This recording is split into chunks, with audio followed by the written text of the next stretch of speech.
Chers amis, veuillez accueillir notre chef, le Premier ministre du Canada. Please welcome the leader of the Liberal Party of Canada and our Prime Minister, the Right Honourable, le très honorable Justin Trudeau.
Good to see you guys tonight. Tout d'abord, merci Mélanie pour ces mots ce soir. Surtout, merci pour tout ton travail, que ce soit ici au Canada ou avec nos alliés à travers le monde. I also want to take a moment to give a very special thank you to Suzanne Cowan. Suzanne, you've been on the front lines since 2013. You've knocked on thousands of doors, connected with Canadians in every province and territory. Our Liberal movement wouldn't be the same without you. And even though this is your last convention as LPC president, you will always be part of this Liberal team as one of our chief volunteers. How about a huge round of applause for everyone from Suzanne?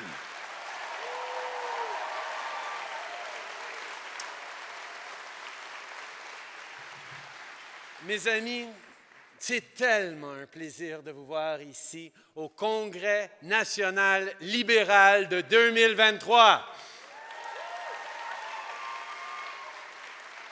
C'est inspirant même de vous voir ce soir et de savoir à quel point on est tous ici pour améliorer notre pays ensemble.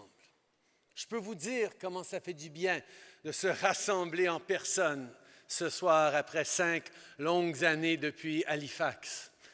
Je veux saluer, bien sûr, tous ceux et celles qui participent à des congrès libéraux depuis des décennies.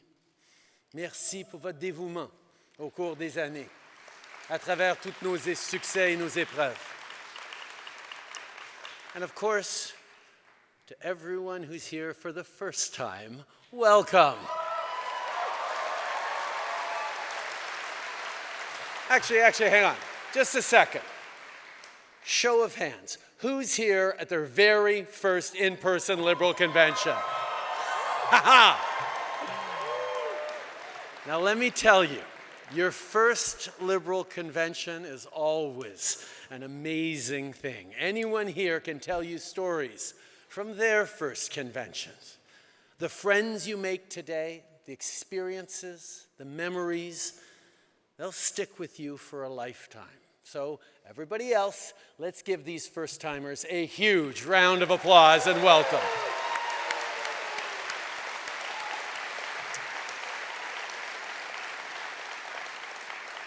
But to everyone here, thank you for stepping up.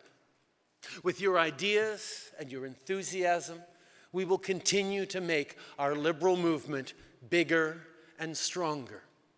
More than ever, in this consequential moment in the world, your energy is needed, all of you in this room and all of you across this country.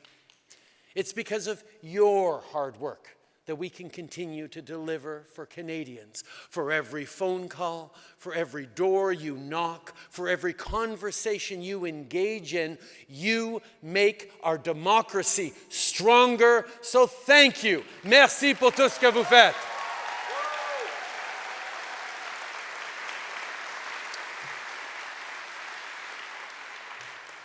My friends, as you saw from the video, 10 years ago, on a stage much like this, I made a promise.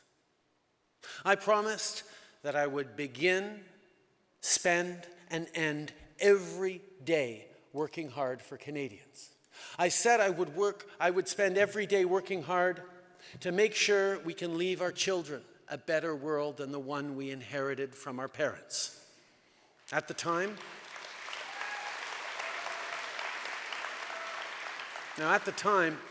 we were still reeling from the 2008 financial crisis when Canadians, especially young Canadians, were telling us how worried they were about their future. And we needed to change that. You'll remember that in the mid-2010s, people in North America were faced with a political choice. One that offered to burn it all down with fear and anger, to attack our institutions, to isolate and to throw blame around. The other option was to get to work fixing it. And that's the choice Canadians made in 2015.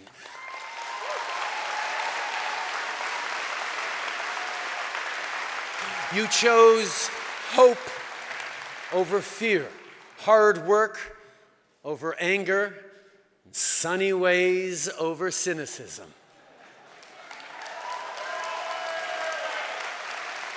En 2015 et encore en 2019 et en 2021, vous avez choisi une vision positive pour l'avenir.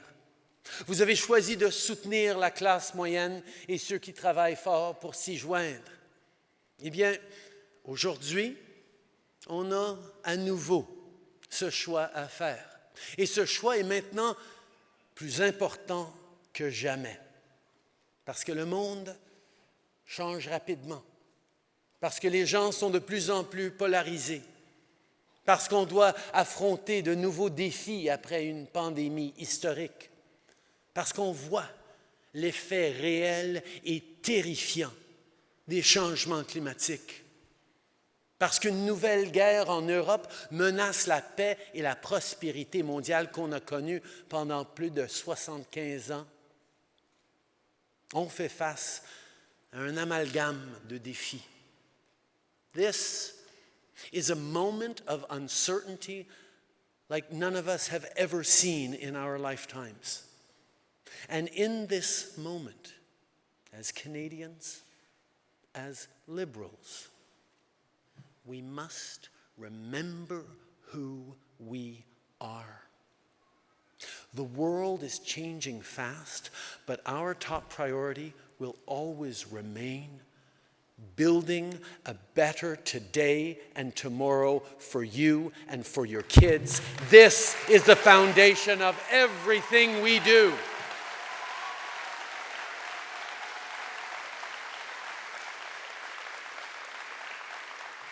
And this is exactly what I want to talk about tonight. the positive future that we are building together. See, confident countries invest in themselves. And since 2015, we've been investing in Canadians in a deliberate and strategic way. Chaque fois qu'on crée une nouvelle mesure ou qu'on annonce un investissement, une des premières questions qu'on se pose, c'est comment ça va aider la classe moyenne et tous les Canadiens. When we created the Canada Child Benefit, we said, let's put more money back in the pockets of families who need it to help moms and dads with the costs of raising their kids. When we stood up to Donald Trump and renegotiated NAFTA, we worked hard to fight for Canadian jobs and our hard-working middle class.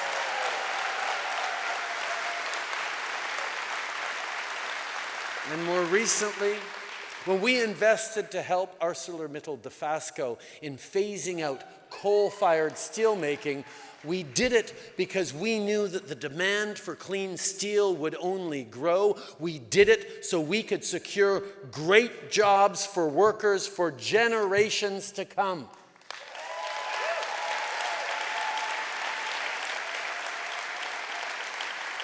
This is all part of what Liberals stand for.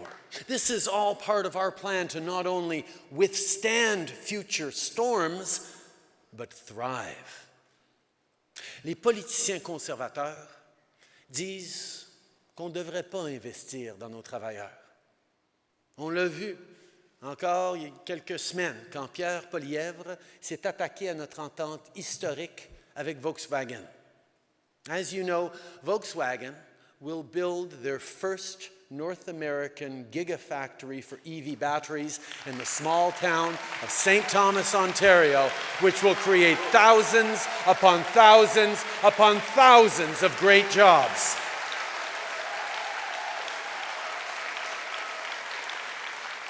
This will be a national anchor for Canada's electric vehicle supply chain.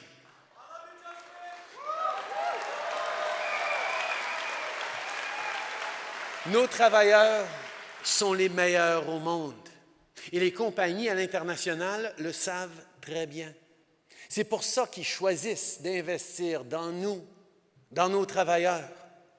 On a un des taux d'éducation les plus élevés et nos politiques d'immigration attirent des gens qualifiés de partout sur la planète.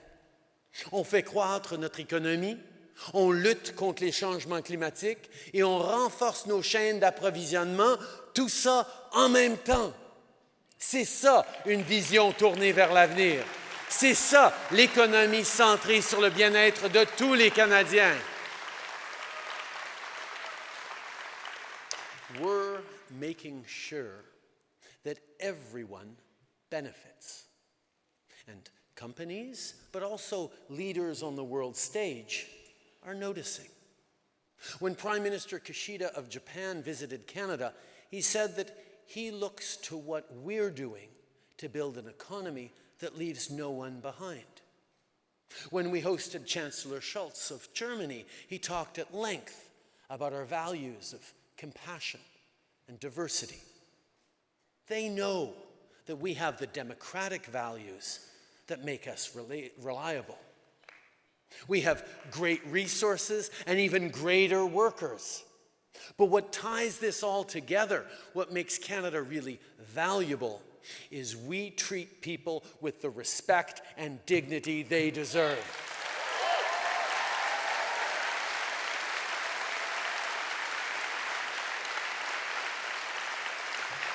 We care about equality. We care about reconciliation. We care about justice.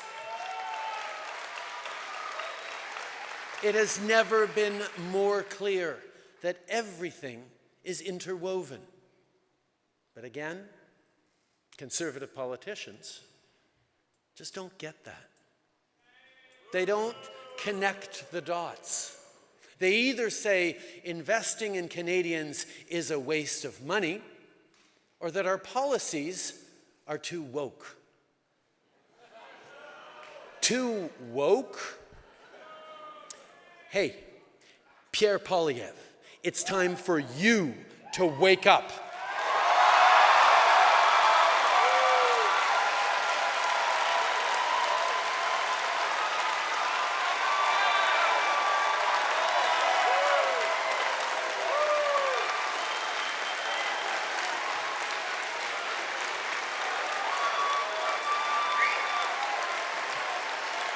Wake up. Wake up to the fact that a gender-balanced cabinet is a good thing and that women fully participating in the workforce is a good thing, not something to snub when it gets a shout-out from the President of the United States in our House of Commons. Wake up to the fact that under our government, fewer persons with disabilities are facing poverty, and in fact, Canada's poverty rates has been cut in half since 2015.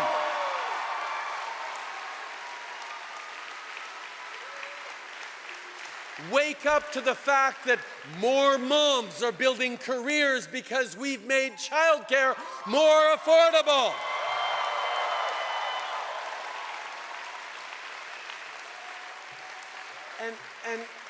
And by the way, when we see that women's participation in the economy has reached an all-time high, let me tell you something.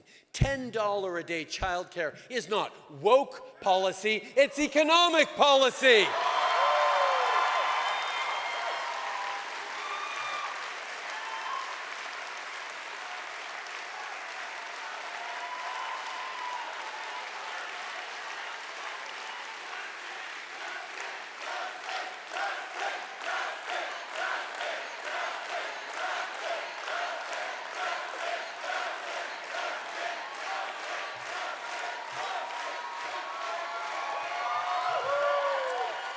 Sit down. Now, we all know that some of our opponents will try to clip some of my words out of context tomorrow to make it sound as if we think that everything is just fine. But this is not what I'm saying. Too many Canadians are struggling. On sait qu'il y a encore beaucoup de travail à faire. On sait qu'il y a trop de familles qui ont de la difficulté à payer leurs factures. C'est pour ça qu'on met de l'avant des mesures comme le remboursement pour l'épicerie qui va aider des millions de personnes. I just spent weeks speaking with thousands of Canadians in town halls across the country. Now, their questions are pretty far removed from the ones I hear from Conservative politicians in the House of Commons. Canadians want to talk about childcare and dental care. They want to be talking about building a cleaner future, building a better future, because we're a nation of builders.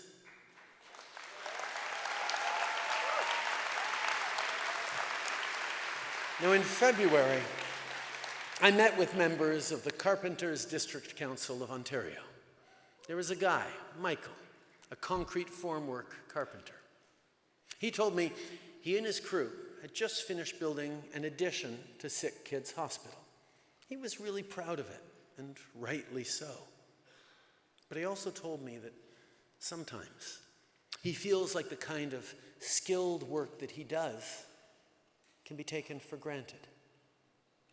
Michael, Canadians don't take you for granted.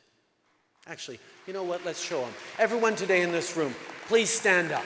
I want you to give the biggest of standing ovations for Michael and for the workers just like him who build our hospitals, homes, roads, and our country every single day.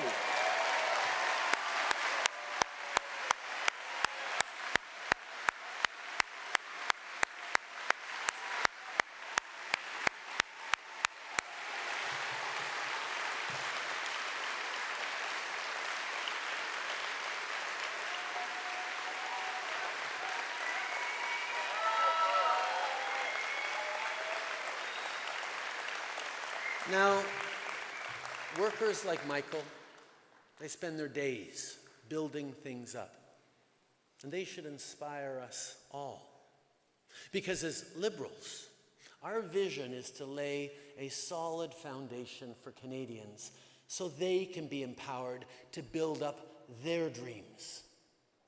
This is why the choice we'll all face in a couple of years at the next election is so fundamentally important.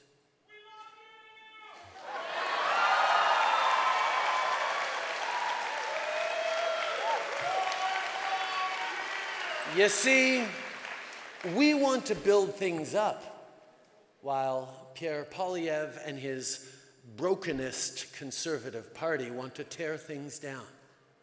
We want to provide dental care for families. He says no. We're bringing an EV battery gigafactory plant to Canada and creating thousands of jobs. He says no. We put a price on pollution while giving money back to families. He says no. We want to protect and promote our 2 official languages. He says no. And he wants to shut down CBC Radio-Canada. Now let's be honest. It just doesn't look very serious to have the leader of the official opposition exchanging memes with billionaires in the US to undermine Canadian independent institutions.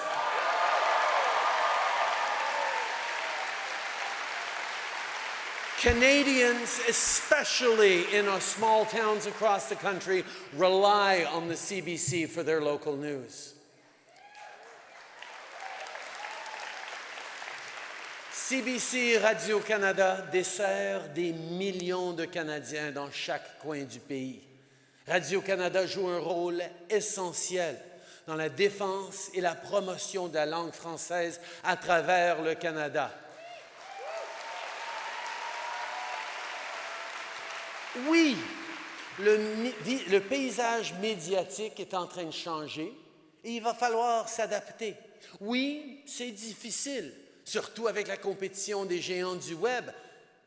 Mais juste parce que c'est difficile, c'est une bonne raison d'abandonner nos artistes, notre langue et notre patrimoine pour attaquer l'indépendance des journalistes? Non! Au contraire, quand c'est difficile, on relève nos manches et on se bat encore plus fort.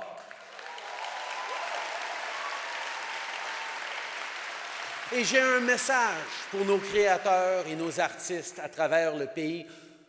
On ne vous laissera pas tomber. Tout comme on ne vous a pas laissé tomber pendant la pandémie, nous, on sera toujours là pour vous, pour les arts et pour la culture.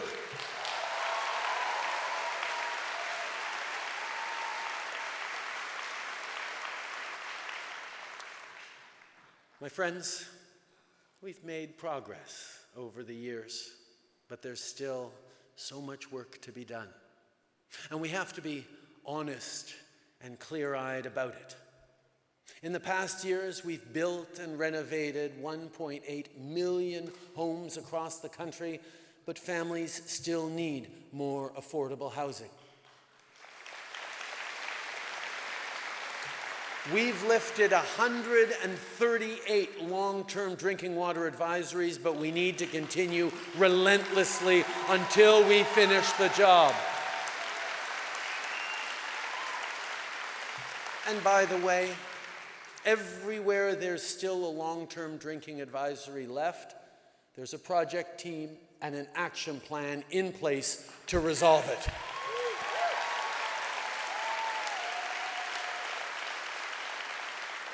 We need more mental health support and more help for those living with substance use and addictions challenges.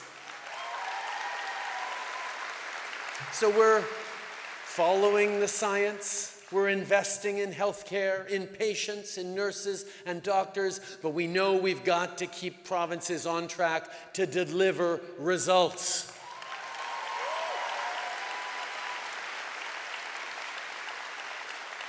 This is Canada. It is not broken, but we're Liberals, and we know that in Canada, better is always possible.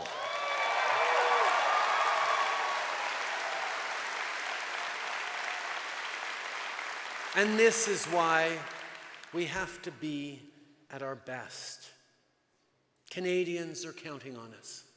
on our positive vision for the future, because the alternative is too bleak. Pierre Poilievre's populism, his slogans and buzzwords are not serious solutions to the serious challenges we're facing. Est-ce que le populisme de Pierre Poilievre va vous faire voir un médecin plus rapidement? Est-ce que ces coupures vont aider un jeune à trouver un logement? Est-ce que ces slogans vont créer plus d'emplois dans nos communautés? Non, parce qu'il n'a pas de plan sérieux. Dire aux gens d'investir dans les cryptos pour éviter l'inflation, courtiser des groupes anti-femmes sur YouTube, supporting illegal occupations that blockaded our streets and borders for weeks, parroting the talking points of the gun lobby,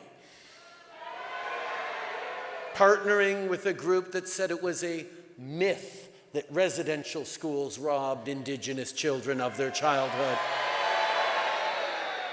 keeping MPs in his leadership team after they were happy to dine with a xenophobic German far-right politician. That's the exact opposite of responsible leadership.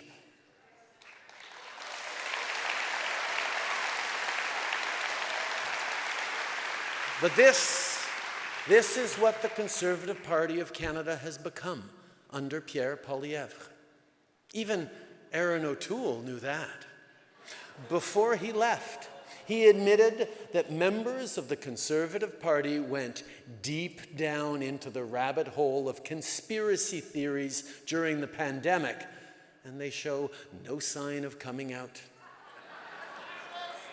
It's quite telling that when Pierre Poilievre sat down with President Joseph R. Biden a month ago, he used his precious time to complain about vaccine mandates. Not borders, not jobs for the middle class, certainly not Ukraine, but vaccine mandates.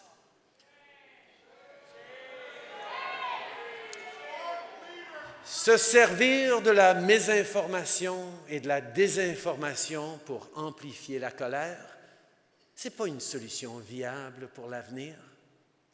Alors, qu'est-ce qu'on doit faire en tant que libéraux pour contrer cette négativité?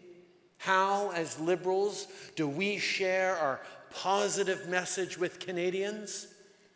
Well, we need to show Canadians every day that our plan is grounded in a better sense of what the future holds for all of us.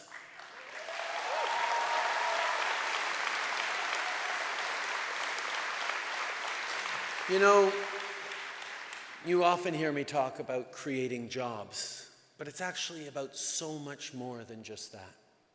In St. Thomas, Ontario, when a major auto assembly plant closed in 2011, people lost their jobs. But when these things happen to communities, they don't just lose jobs. They also lose sponsors for kids' hockey and soccer teams. They lose revenue for family-owned businesses. Kids move away. We all know what happens when the company leaves. It hollows out communities. It affects all Canadians, regardless of the party they vote for on election day. C'était la même chose pour le chantier Davy à Lévis. Quand Stephen Harper les a exclus de la stratégie nationale de construction navale en 2010, il n'a pas seulement mis des emplois à risque, il a mis des communautés à risque. You've all heard me talk before about conservative Canadians being our family members, our friends, and our neighbors. All Canadians, no matter who they vote for, they know the value of thriving communities. You know the value of an investment that brings a local plant to set up shop and create hundreds or even thousands of jobs in your town. But apparently Pierre Poilievre doesn't. He doesn't seem interested in building strong communities. He's too busy building anger. Many conservative Canadians feel abandoned by what the Conservative Party has become. They haven't left their party. Their party left them.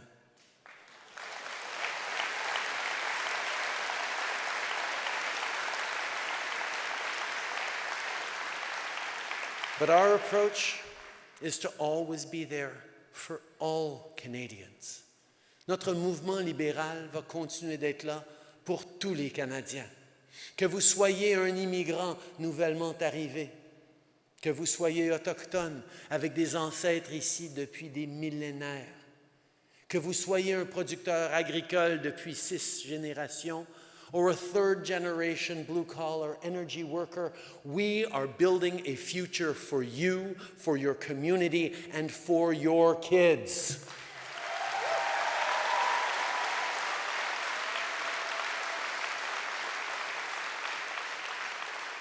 My friends, the world is changing fast. COVID, social media, wildfires, Ukraine, AI, hurricanes, demographic changes, an economy that's shifting. It's normal to feel disoriented. Liberals, conservatives, rural, urban, west, east, north, all Canadians, we have to be there for each other. And we have to navigate through this together with clear eyes and steady hands.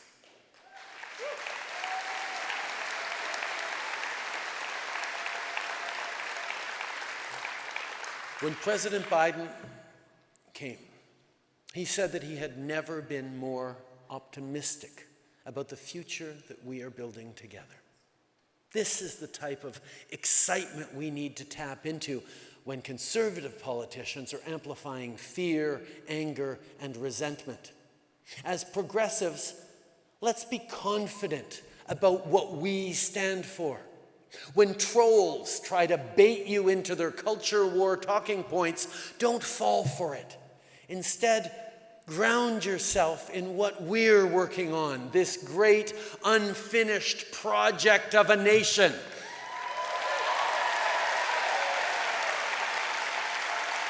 A Canada that every day builds a healthier democracy. A Canada that creates meaningful careers for workers in a clean economy. A Canada that stands up to authoritarianism whenever it rears its head. A Canada where women always have the right to choose.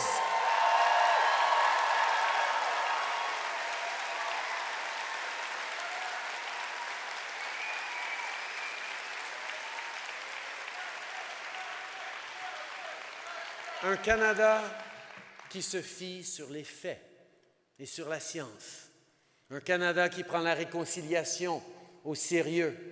Un Canada qui protège l'environnement. Un Canada où on bâtit un avenir prospère pour nos enfants et nos petits-enfants. Un Canada meilleur pour tous.